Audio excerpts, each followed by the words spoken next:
Hoskinson, broadcasting live from warm, sunny Colorado. Always warm, always sunny. Sometimes Colorado. It is good to be home. I was on the Asia tour and I'm still trying to recover a little bit from it. A little jet lagged, a little tired, but I can't leave all of you guys alone. I always have things to say, always have things to do. And I had a lovely time in Mongolia, Vietnam, Korea, Singapore, and Japan. That side of the world, crypto is big, crypto is good. But let's talk today about what's going on in the market structure bill. There's always a fire, especially when you just come back. All right. Wow. So for months and months and months and months and months and months, we asked the Senate Democrats to give us their conditions and what they wanted for the market structure bill, the Clarity Act, which is the big thing. Is it a security? Is it a commodity? It's the make Gary Gensler go away bill. And finally, the Senate Democrats have decided to issue their counter proposal. So I'll just go ahead and read this off, and I'll show you guys a few articles and things going on. Senate Democrats recently introduced a counter proposal for the crypto market structure regulation that marks a strong departure from previous bipartisan efforts and existing Republican proposals. Their proposal focuses heavily on decentralized finance and is notable for several restrictive measures aimed at increasing, quote, accountability and curbing illicit activity in the sector. The plan would grant the Treasury Department power to create a restricted list of DeFi protocols considered excessively risky and could force an immediate halt to bipartisan negotiations on overall crypto market structure. So basically, they have kill switch, and anything they don't like, instantly dead. No judge, jury, and no appeals process. They're judge, jury, and executioner. It opposes mandatory know your customer rules for cryptocurrency application front ends, including non-custodial wallet interfaces, potentially covering a wide range of operators and services. In other words, every single wallet is basically illegal if the wallet has a mobile client and it has a creator, and all your browser wallets would be illegal. Thanks, Democrats. Developer protections would be removed. Anyone designing, deploying, or operating a front-end service for a DeFi protocol or financially benefiting from such a protocol may be classified as a regulated intermediary, meaning every single person building DeFi applications is now a criminal. Congratulations.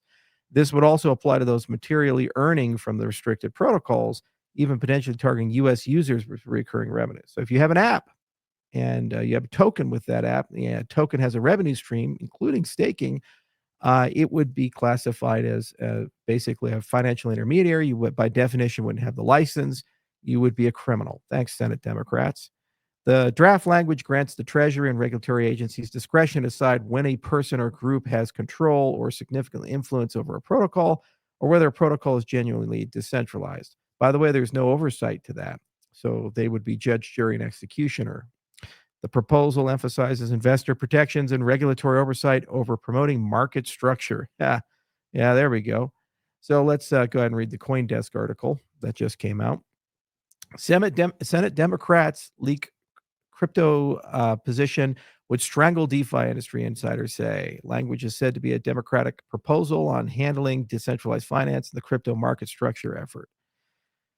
So the crypto industry is recoiling from a document reportedly outlining a U.S. Senate Democratic pitch on handling decentralized finance as a component of the wider effort towards regulating crypto in the United States. The proposal, a detailed outline describing an approach to DeFi first reported by Politico, suggests that a firm or individual that handles customer needs on the front end of a DeFi operation should have to register with the Securities Exchange Commission or CFTC and be regulated as a broker. So if you make wallets, you're a broker. If you make a front end for any DeFi application, including just a website, you're a broker. You're not handling any customer money. You're not in a privileged position of information. You're just building a front end. You don't control the private keys, but you're a broker, according to the Democrats. The language defining would be roped into regulations as an intermediary would seem to include everyone in crypto, according to a position on the site from Jake Javinsky, the chief legal officer of Variant. Many aspects of the proposal are fundamentally broken and unworkable, he argued. This is not the first offer in negotiations. A list of demands that appear designed to kill the bill. Summer Mersinger, who runs the Blockchain Association and was recently a commissioner at the CFTC, says the proposal would effectively ban decentralized finance, wallet development, and other applications in the United States. The language as written is impossible to comply with and would drive responsible developer overseas, Merzinger said in a statement. We urge our policymakers to stay at the table. For the Senate's crypto market structure work fell into the shadow of the ongoing negotiation to reopen the federal government, Senate Democrats and Republicans were circling over each other's legislative language and seemed to be in a range of making progress on a final combined bill. We absolutely were. And there's a lot of good faith and a lot of great conversations there. But the industry is bracing itself in August for an expected pushback from Democratic Senator Mark Warner, a key lawmaker on national security issues, who raised concern about illicit finance in crypto. They've never found a law they don't like. This latest proposal seemingly seeks to allow the Treasury Department, market regulators, and the Federal Reserve to squeeze bad actors by letting the government agencies identify those they can hold accountable for DeFi activity, described loosely as, quote, anyone designing, deploying, operating, or profiting from the DeFi front end, end quote. However, it holds that pure DeFi protocols that aren't making money can be defined as sufficiently decentralized to be outside of regulatory perimeter, which is absurd, absolutely absurd, because it's ambiguous. Meaning if they don't like you, you're not decentralized, and they throw you in prison. The proposal also seeks to free software developers from legal liability for their open source creations as long as they don't make money from running the technology, which is, again, absurd. This liability question has been among the core concerns in the DeFi space. Meanwhile, lawmakers in the House of Representatives, where the market structure have already passed by a wide margin, have been calling for the Senate to just go ahead and use the Digital Market Asset Clarity Act as a template instead of starting over. We certainly aren't starting over, but there's a lot of open questions. So let's go to Jake's comments on this. So Jake's a very good lawyer, smart guy. Senate Democrats are trying to kill market structure. A group just sent a counterproposal to the RFIA, and it is deeply unserious. These senators claim to be pro-crypto, but what they propose is basically a crypto ban. It's hard to imagine a good deal happening right now. If you haven't been following the market structure bill, this action is in the Senate. Recall the House passed its Version of Clarity Act in July by a wide margin, 294 to 134. So a lot of Democrats voted for that. The Senate decided to write its own version of the bill, which needs 60 votes to pass. The Senate banking Republicans have been hard at work on the securities half of the bill, Responsible Financial Innovation Act, and have published 2 drafts for public discourse. The September 9th draft was very strong and worth moving forward in the process. It was a lot of work, guys, enormous amount of work. The RFA draft got a few key insights right. Most critically, it protects software developers from unjust regulation and criminal persecution, preventing future administrations from returning to the era of Gary Gensler. Without this, there is no bill. A group of Dems just wrote what they're calling a, quote, regulatory framework for decentralized finance platforms. It's so bad it doesn't regulate crypto. It bans crypto. It reads like Gary Gensler even though it came from a self-described crypto supporters.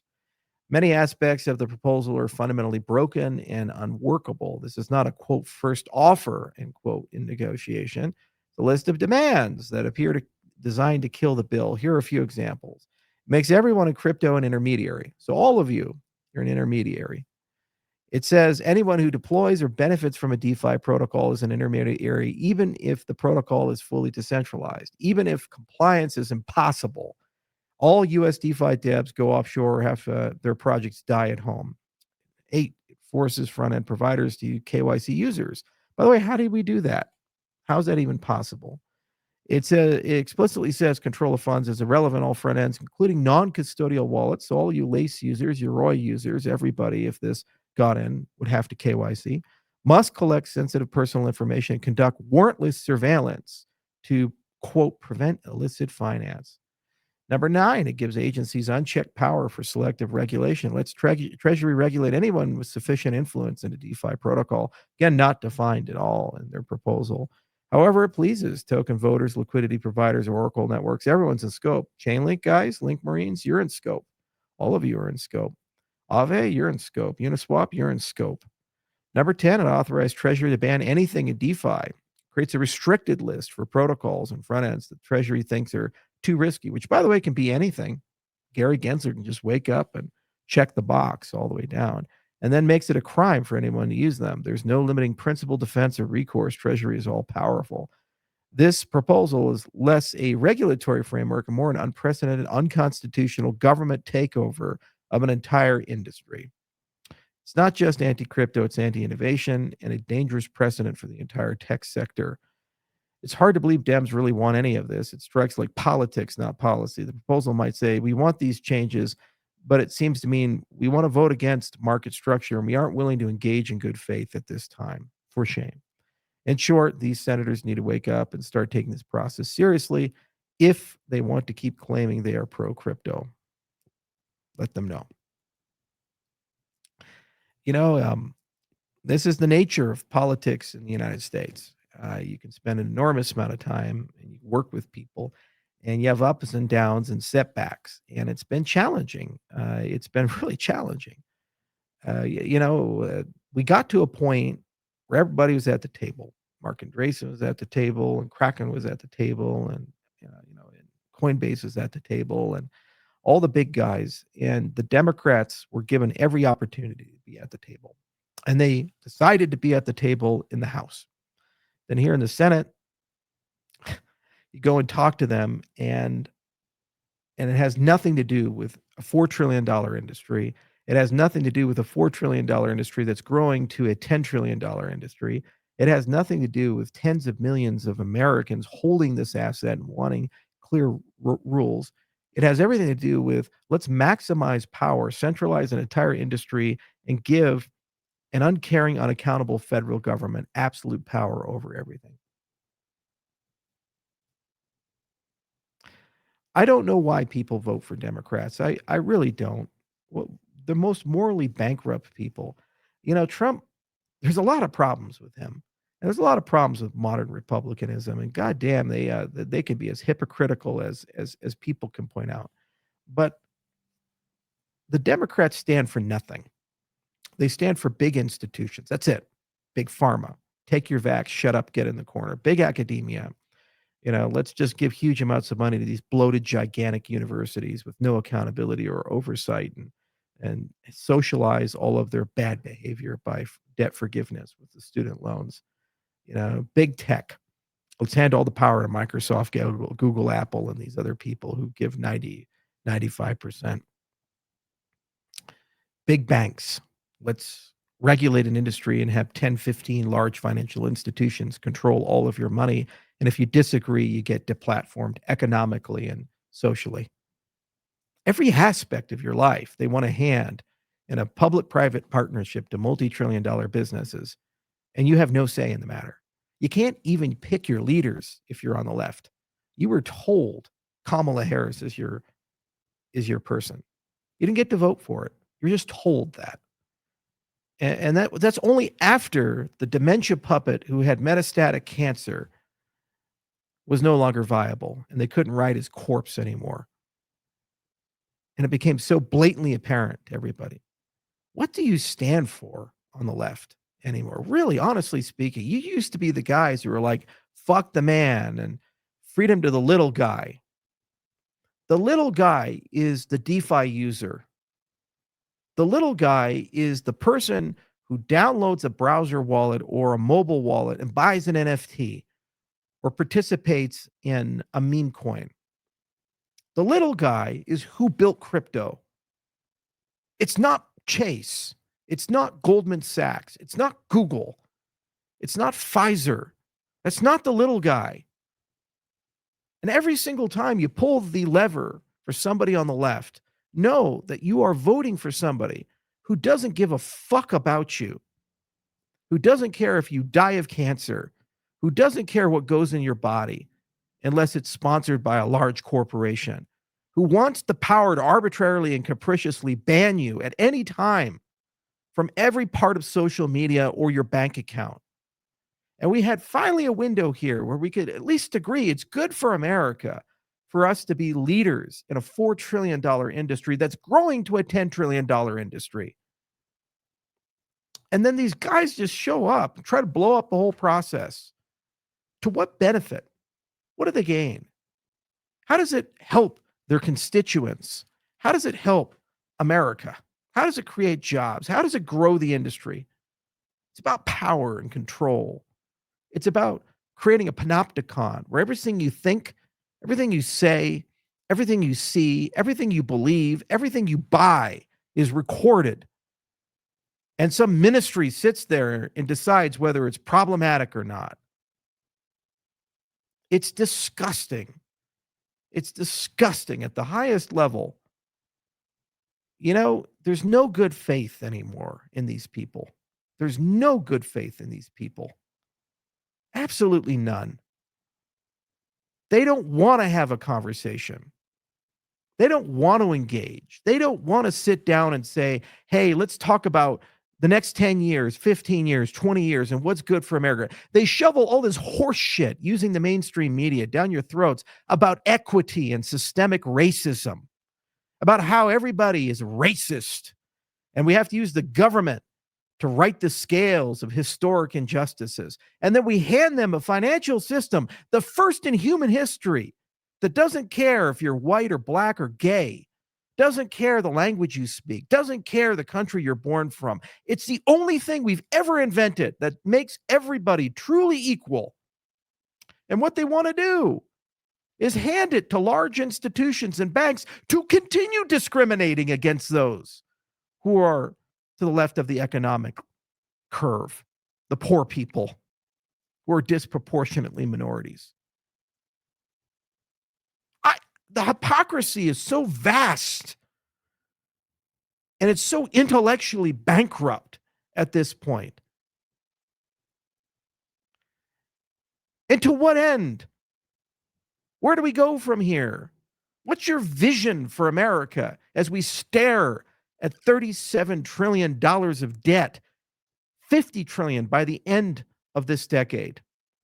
We stare at a war with China by 2027. We stare at everybody hating each other, the whole fucking country, fractured like hell, and getting worse. And now political violence is the common thing. You have the balls to tell us that all the institutions are now being politicized. You're the ones who politicized all the institutions. You're the ones who wiretapped 9 senators. You're the ones who arrested the opposition leaders. You're the ones who politicized every dimension of our society. And now you're getting your bitter medicine on the other side. You don't like it. That's what you created. You created this monster. We have one thing that can be bipartisan.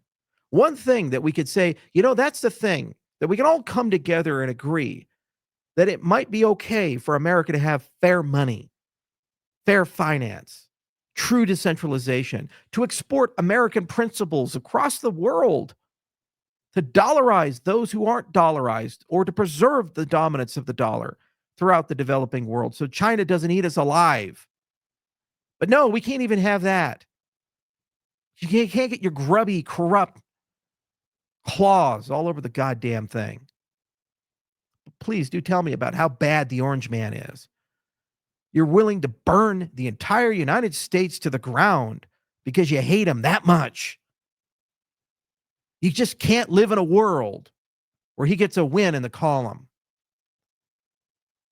50 million Americans hold it. We're heading to 100, but fuck all of them. Fuck the entire DeFi industry. Fuck every developer. Fuck every American company. Because Orange Man bad. That's what you're fighting for there. And if not that, institution good. Centralization good. Large company good. Donor class happy.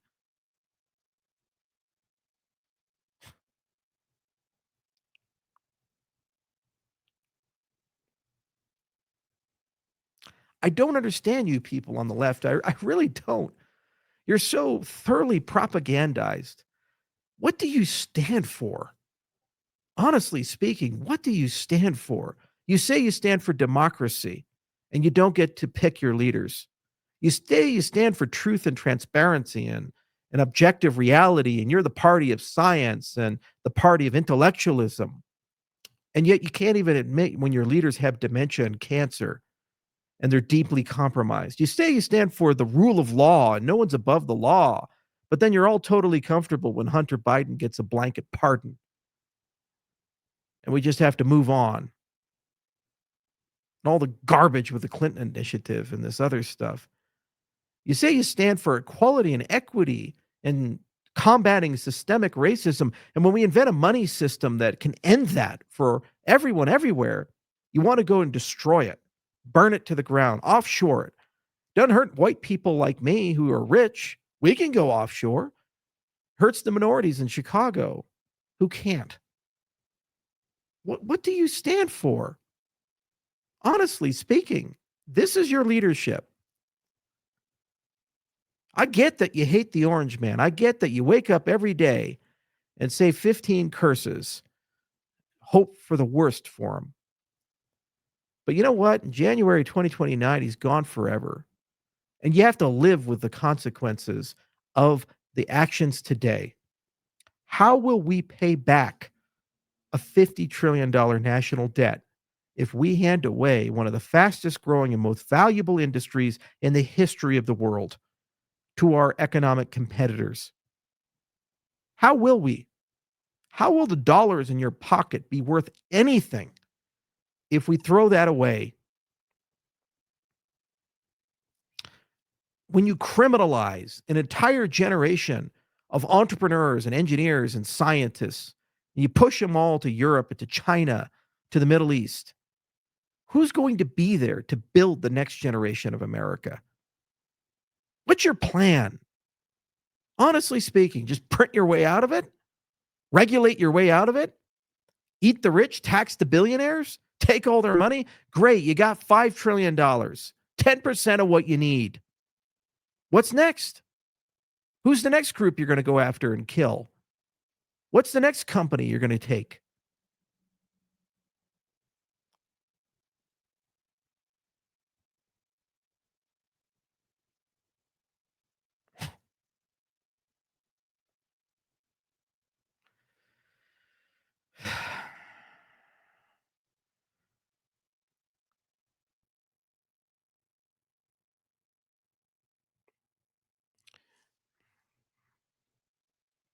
The whole point of cryptocurrencies has been, always will be, freedom. Doesn't care about your beliefs, doesn't care about your race, it doesn't care about your gender, it doesn't care about your politics. It doesn't care if you're rich or poor. It doesn't care if you're the manager at the Cinnabon or a neurosurgeon. It doesn't care if you're a billionaire entrepreneur. It doesn't care if you're a famous scientist. It doesn't care if you're the gas station attendant. It preserves and protects inalienable rights for everybody, everywhere, always, 24 hours a day, 7 days a week. It's ever vigilant, the sentinel that we need. That's the point. That's why we fight. It's why we're here every day in the trenches, pushing hard. It's why when there's hard days, we show up. It's why when there's good days, we don't retire. We keep going. After 15 years, still here, still going to be fighting, still in the trenches, because we're not done yet. And we were this close to locking down and not regressing and having a safe space to finish the job. It's not about token go up. This is about finishing the job, getting crypto and blockchain into every aspect of society and life so we don't regress and live in a dystopian hellscape where AI assisted governments monitor everything we think, say, and believe and arbitrarily and capriciously hold it against us. 5 years, 10 years, 15 years into the future. I don't want to live in that world. You don't want to live in that world. We're this close. We have to finish the job. We cannot hold ourselves as to be the vanguard of the future if we cannot win the fights of today. So we have to win them today. Write the Senate Democrats, write Mark Warner, write all these other people, say, we will not stand, especially you Democrats. Say you're going to withhold donations. Say you're going to vote for Republicans. Say this is a single issue that will break the camel's back. Let it go. Let us pass this bill. Let us push this forward and get this done so we have a foundation to stand on. And through rulemaking and through software and through innovation, We can get to the next place. The United States of America cannot stop crypto, but if it does not embrace crypto, our nation will die. We will collapse. And as an American, and for all the Americans listening, I don't care of your politics, don't let this happen. Realize that if we didn't dominate the internet, we didn't dominate the computer industry, we didn't dominate the electronics business, we would have died as a nation. We live only by the grace that our entrepreneurs conquer the future. And every single time we had that opportunity, there were regulators that came to try to destroy the industry, and we were able to defeat them. The last time was the 90s with an attempt to destroy the internet, but we defeated them. And now we fight today in 2025, and we have to win again. We have to defeat these people again. We got to get this over the line, or else the United States, it can't survive. Our debt is too high. We're running out of fuel. We're on fumes. We need this industry. This industry does not need us. It proved that during the Biden administration, the disastrous years there. It doesn't need us. We're just a few 100 million people in a world of 8 billion people. We like to believe the whole world begins and ends in America. It doesn't. And the world will move on. And hundreds of millions, eventually billions, will enter in. And as they adopt this technology in its purest form, they're the ones who actually own freedom. And we're the ones who descend into a dystopian existence. Don't let that happen. We can't let that happen. It's not worth it. So write your senators. Take the time to express you don't want this to occur. Let's get this market structure bill as written out. It's a good draft. It was bipartisan in the House. We can make it bipartisan in the Senate. Don't allow a small cabal of Democrat senators to destroy the entire process. Let your voices be heard and let them know there's consequences to this come 2026 if they choose to go down this road. We can't lose this fight. This is the most important fight for our nation and for our industry. And no matter what your politics are, we got to get this done. Thanks for listening.